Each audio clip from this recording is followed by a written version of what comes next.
Welcome to the Real Board Loft. I'm Trip Forman. Today we got real team rider with us, Ryan Leopold. Ryan, welcome. Thank you.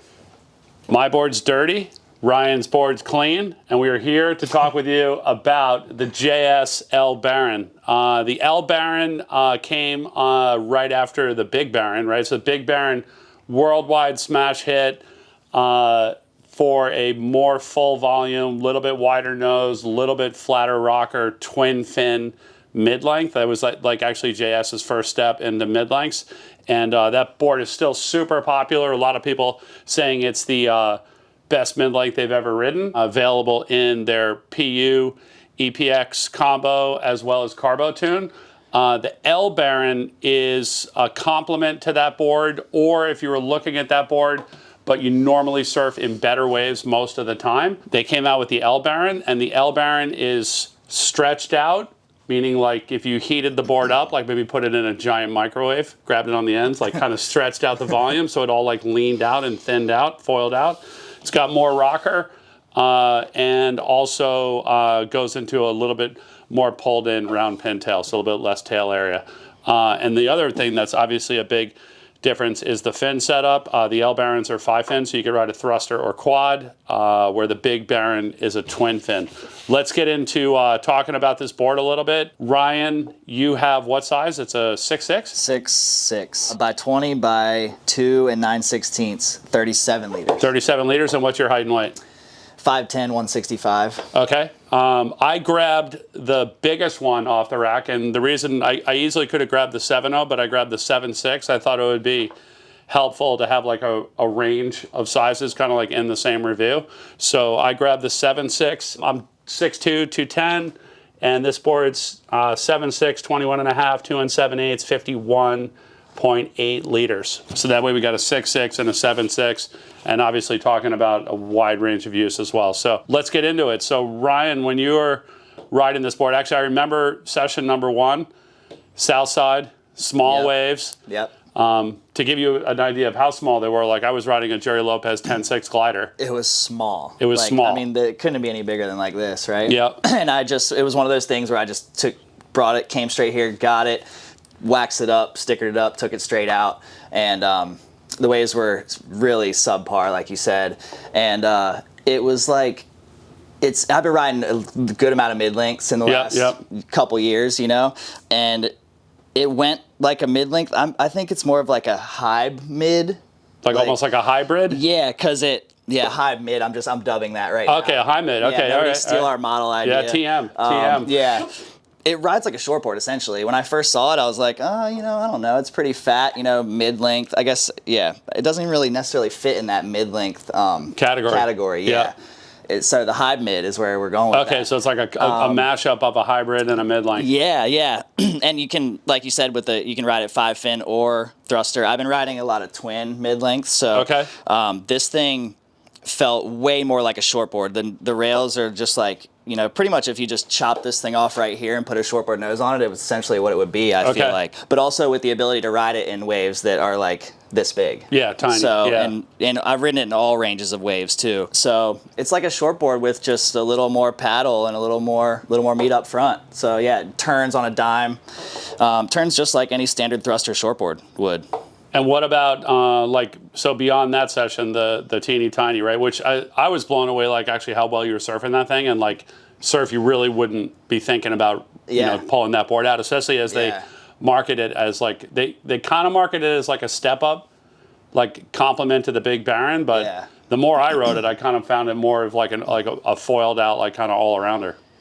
Yeah, I would agree. Yeah, and I rode it in many different types of waves, lefts, rights, steeper to more gradual type stuff. Yeah, it's just that day in Frisco, I would probably would never really even surf, on any given day. But I just gotten this, and we were like, cool, we need some content. Let's go try to kill it, and it ended up being so fun. And it's just a good hey, maybe on a day where you might just chill and not do anything, where the waves are just not as good. You could just pull this thing out and you can do shortboard turns on a wave this big. So right. Yeah, get you out of the house and get you moving, and just a good all around. Just What about in better surf? Like, what was your experience like, kind of when it's more like kind of barreling or like bigger size? Like, how did it feel then? yeah, still kind of the same. Like you would think maybe it might not fit into some of those tighter spaces that would require like a shortboard. I took it to some shore break kind of setups, and it would just knife drops just like a shortboard. Yep.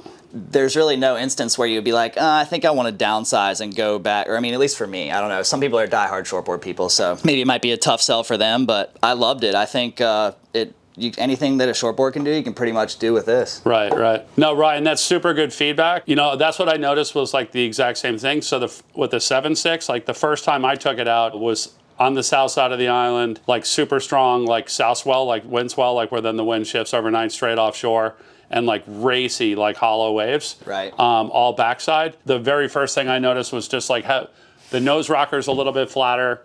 Super easy to paddle into wave. Obviously with a 7.6, like really easy to paddle into wave. Yeah. But the rails are really foiled out on this board. So for being like 2 7/8 thick, like there's like nothing on the rail. It's really refined, really pulled down. And then having that hold in like round pin, really good hold, really good speed. On like the racy kind of tubing stuff, I was riding it as a quad. And like very first session, I was like, oh, this board's killer.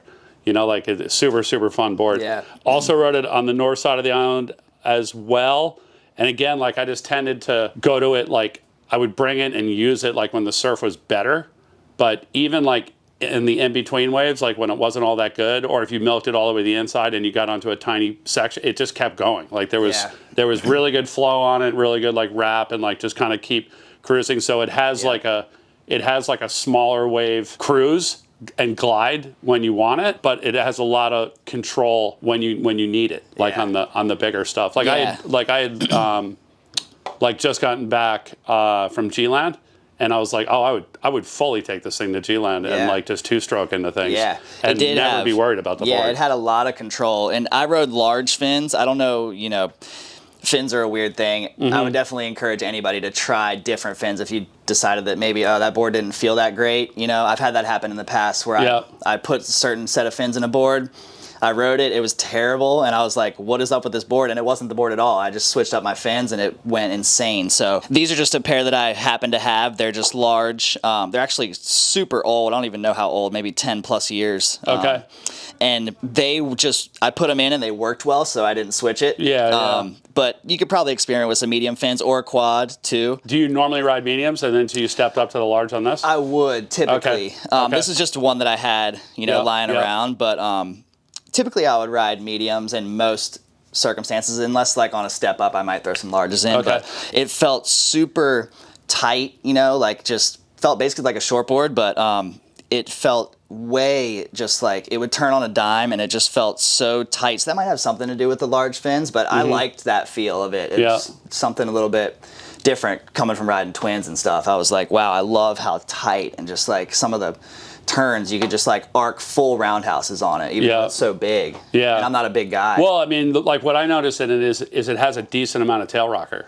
Like it's not like the Big Baron where everything's like kind of flattened out. Like the L Baron, like it's got like a little bit more nose, but it has a significant amount more tail rocker than the Big Baron, which I think is where you're getting that like that in the pocket like flow from.